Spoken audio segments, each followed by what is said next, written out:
e nesse espaço. Juliano, obrigado pela tua presença aqui. Estava com saudade do amigo, né, tio? Eu que agradeço. Sempre muito bom estar aqui com vocês, né? Esclarecendo para o empresário algumas situações aí, tentando tornar simples algumas situações que são complexas dentro da legislação, né? E dentro da rotina empresarial. Perfeito. E nós sabemos, a partir da pandemia, no começo de 2020, nós tivemos um processo todo de mudança das relações trabalhistas, nas relações empresariais.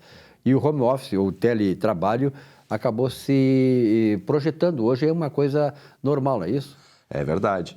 Mesmo antes disso, né, a economia de plataforma impactou muito no mercado de trabalho, na medida em que esses funcionários desta plataforma, na medida em que não precisam estar presentes fisicamente no estabelecimento, e muitas vezes essas plataformas nem estabelecimento possuem, né? Então, demandou essa adequação legislativa que veio lá em 2017, veio antes da pandemia. No entanto, sempre teve um processo de adaptação disso, porque quem confere o sentido à norma é o juiz do trabalho no aspecto trabalhista. Ele diz o direito, né? O juiz hoje ele não é mais, como se dizia lá na época da Revolução Francesa, não é a boca da lei, né? Hoje ele diz o direito, ele interpreta, né? Ele cria muita coisa. Então, esse processo de adaptação, de conformação da norma à jurisprudência demanda um certo tempo. Então, esses são os cuidados que o empresário precisa ter na rotina empresarial sobre esses aspectos, porque o que é comum em um termo se dizer, por ele ser um termo utilizado, muitas vezes não é o adequado dentro do contrato e dentro do sistema legal. Por exemplo, o home office, ele não é legislado. O que foi legislado é o teletrabalho. Com o advento da pandemia em 2020, a política de restrição social, aí se tornou também necessário adequar o aspecto do home office, que é aquele funcionário que não trabalha com meios eletrônicos, que é a condição para o teletrabalho. Então, nós temos hoje uma legislação que prevê o teletrabalho, que é o quê? É aquele trabalho onde tu usas um meio de informação, um meio tecnológico para prestar o teu trabalho. Esse sim é dispensado o controle de jornada, ou seja, o funcionário ele pode exercer a jornada conforme bem lhe prouver dentro dessa sistemática legal do teletrabalho.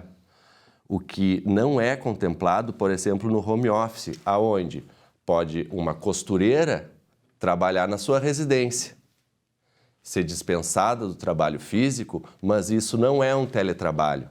Isso é um home office, é um contrato atípico, aonde tu necessitas ainda do controle de jornada. Então, tu vejas que chega o empresário lá no RH e eu gostaria de contratar um funcionário para trabalhar em regime home office. Então, dispenso do controle de jornada, não dispenso. Então, os termos da lei, eles têm que ser vistos com base na jurisprudência sobre aquele tema. Então, o contrato de trabalho é um negócio jurídico que quase sempre é imperfeito por causa da execução do contrato. Por exemplo, quando se diz que o funcionário não possui controle de jornada no teletrabalho, esse controle não pode ser feito, porque se for feito o controle, o controlado ele está. Então, ele dispensa o controle de jornada. Se eu digo que eu dispenso o controle de jornada, eu não posso controlar essa jornada.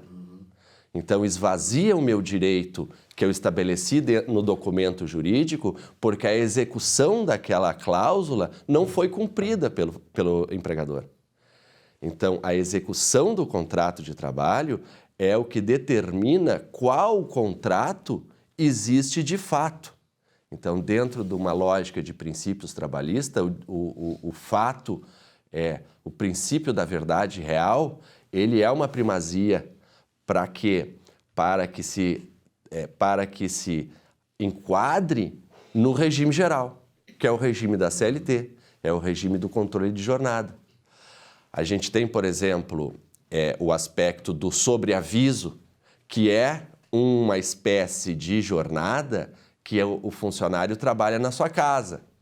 Na verdade, ele não trabalha, ele fica em sobreaviso. Fica à disposição. Fica à disposição. Isso já é uma previsão antiga, antes mesmo da reforma, que previa o quê? O funcionário fica na sua residência, quando necessita em algumas atividades onde tu prescinde aí de plantões para abrir um elevador que ficou preso, um plantão médico, alguma coisa nesse sentido, o prestador de serviço, o colaborador, ele fica na sua residência. E quando é necessário, ele vai lá e faz o serviço e depois volta e permanece no sistema de sobreaviso. Então, todos esses tipos contratuais possuem uma execução própria, o que deve ter a devida competência do empresário em adequá-lo conforme a sua necessidade.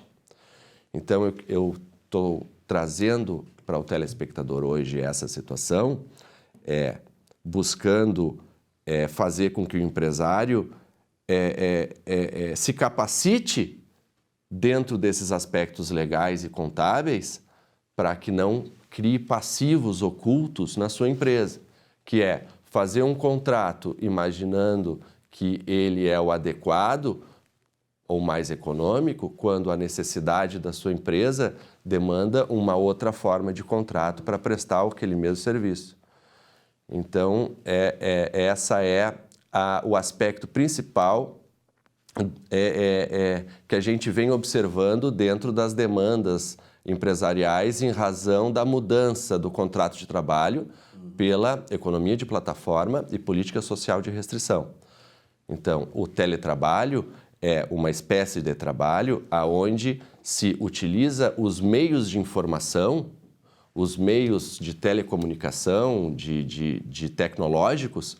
Transmissão, né? De transmissão, exatamente. Nós temos hoje as clínicas virtuais, é uma espécie de teletrabalho.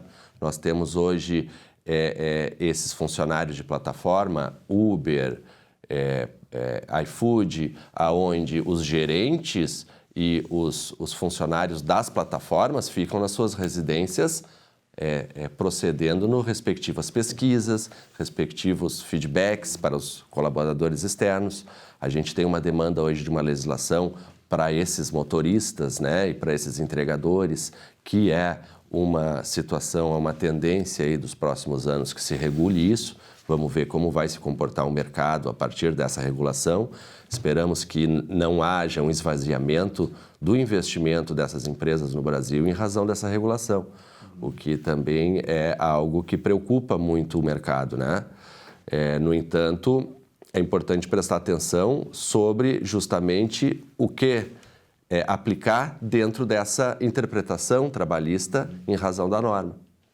Perfeito. Então, é isso. Então, obrigado pela... Eu acho muito... Eu quase nem interrompi, porque o Juliano tem essa primazia, né, de esclarecer muito bem esse assunto que muitas vezes são complicados, né?